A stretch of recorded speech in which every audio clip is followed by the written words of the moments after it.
એવો બાપરો મોટા આગળ સિંગર છો, પણ એ તો એના લઈને તમે લીલો એમ છો. અને તમારું આવે છે તમે અમને ગણતરી વગરના ના રાખો. અમને તમારી ગણતરી કોઈ નહીં થાય. તમે જો કોઈ પણ એક બેન દીકરી હોય એને બાળકનો જન્મ આપે ત્યારે 1 વર્ષ સુધી એટલી બધી તકલીફ વેઠે. 4 વર્ષ એને ધોઈ નવડાવે, ગમકીમાં સુવે, મોટો કરે, અને 5 વર્ષનું થાય એટલે બાળક મેદાનમાં રમવા જાય. એટલે છોકરો રમતો એટલે કોઈ આવીને પૂછે કે ભાઈ આ છોકરો કનો? એટલે કે ફલાણા ભાઈ નો. આ બુનને 5 વર્ષ.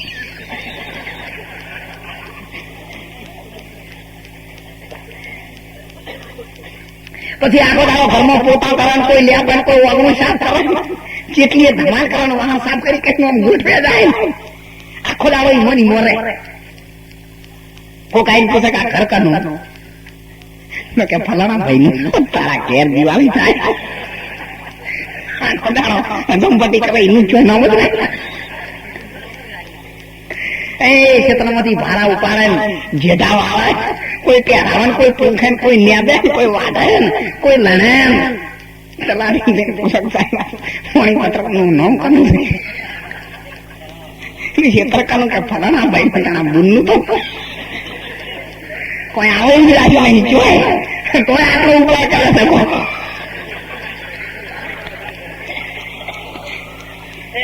મુદ્દાના એક દસ્તાવેજ ઉપર નોંધ નહીં તો આપણો ઉપાડ ચાલે. આ શિયાળાની ઠંડીમાં એક ભાઈ મારા ઉપર ઊંઘેલો હતો. બિચારાને બહુ ઠંડી આવવા માંડી.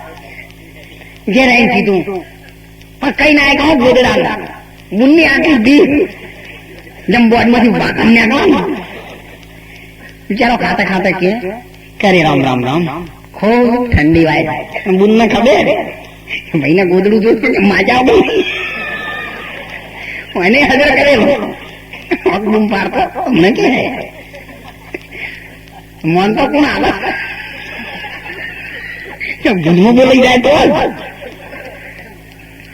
ત્યારે ભાઈ કે ગોદડું મારે તૂટી ગયું મારા ઉપર. ગોદડું હારું હાલો એ મેળું છું બાજ્યા ઓટલા ઉપર ત્યારથી વખત લેતા જજો. એમાં શું કે કરવાનો એનો કાઢેલું છે આપણે પડી મને સારું હવે ચંપુ વાળા તો એનો ભાઈ તો જમીન કબા પર લાકડી રાખી માથા પર ગોદડું ચોરસ વાળેલું, વાળી પાછું ચોરસ માલેલું હોશિયારી છે. વચ્ચે વચ્ચે મોટું કોણું હતું એટલે મને આમ ચોરસ વાળી કોણું ખૂણા ઉપર દેખાડું જ નહીં. માથા ઉપર જો ને વેચીને ઠંડી ચાલુ થઈ ઉઠવાનું ચાલુ કર્યું. એનું ગોદડું જે જૂનું હતું ને એનું વાલું હતું. અમે અત્યારે તમે બધાની ઘેર કેટલા મોટા ગાદલા છે, હૃદયો છે, ઓશિકા છે, ગરમ કાબડા છે, પણ તમે બધા શેમાં ઊંઘો છો? તૂટેલા વેલામાં. એ તો કબાટમાં છે. જતી વખત ભેગા હળગા બાર આવ્યા છે. જીવતા તો આ જીવ બહાર કાઢવા મત નહીં. આ તો ખાલી પેદારાની હેરાન થતા લાઈનમાં નહીં. ઘણા ને ગોદડા એમને કરાયેલા મરી ગયા. ખાલી ઉપાડીને પાટણથી લાયા એને ગોદડા ઓઢે નહીં કે પગ નહીં લો. નસીબ ને ધન નહીં. ધન મળી પણ મોજ ના મારું કહું કરમની કહાણી. ધન મળ્યું પણ મોજ ન મારી કહું કરમની કહાણી. ઓ તો ભાગ્ય બીજાનું ફળ્યું, ઓ તો ખોટી એ મારા હરિજનો પીઓ ને રામ રાસ. ત્યારે ગોદડું એનું જૂનું તો વાલું તો ઓઢ્યું અને ઉપર એને પેલા મને નવું હોય ઉપર એટલે સાત જોડાય. પણ મને હું કોનાની તો ખબર જ નહીં કે મારો મોટો આખો હોલ છે, ચોફે 4 કોના જ મજબૂત છે. આ તો જમજમ ઠંડી પડી ને એમ એટલું ગોદડું પગવા માટે પગ જાય અને પેલું કોણા બરોબર માથા ઉપર આવ્યું અને આખી રાતમાં હમ પડ્યો. ભાઈ તો ઠરી ગયો એકદમ બૂમ પાડી બેઠો છો એટલે પેલું ગોદડું તો આમ કરે અને બૂમ પાડી કે ધરજો ધરજો કોઈક માથું કાપીશું. પેલું ગોદડું પડો હોય ગયેલું એટલે બીજા આવે એ બાબા તો ઉપર ના કરો ભણ લાગે. એ મને વખત નીચે દે જેટલા કાફા છે वो गाय अनुभव के दिखाया माफी कापी के ताई सनम बोले છે કે સાથી ના જોવું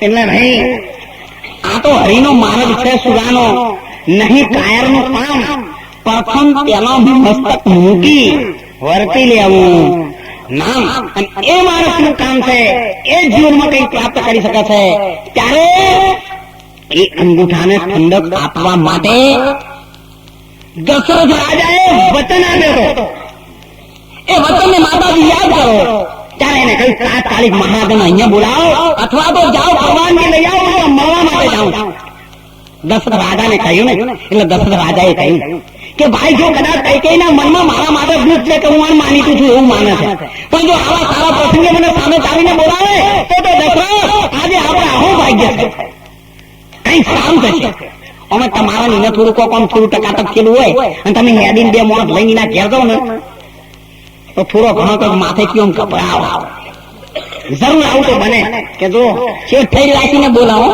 છેવટ તો આયા પણ એમ કરીને મોડો પડે ઓકડો હોય ને સીધો થાય ત્યારે દશરથ રાજા ગયા કૈકેયી દેવી ખૂબ સારું કર્યું હા તમે મને બોલાવ્યો ને ખૂબ રાજી રહ્યો છો બોલો જે કામ હોય કહો આજે પાછી પાણી ન કરો મારો વારો હું તમારા ઉપર એટલો બધો ખુશ છું તમે આ દશરથ રાજાનો પ્રાણ માગો ને તો પણ આપી દેવા માટે તૈયાર છે અને મહારાજો કદાચ ન આપી શકો તો કઈ એવું ન બોલો આ રઘુકુલ વંશ મણી જાન જાય અરુ વચન ન જાય આ રાજા દશરથ તો મહારાજ મારો ભરત ગાદીએ બેસે અને રામ 14 વર્ષ વનવાસ ક્યાતાની સાથે દશરથ રાજા મૂર્છા થઈ અને નીચે પડ્યા અને પોતાની સાથે એમના કરેલા દ્રશ્યો એમની આંખોની સાથે બધો ખેલ દેખાવા લાગ્યો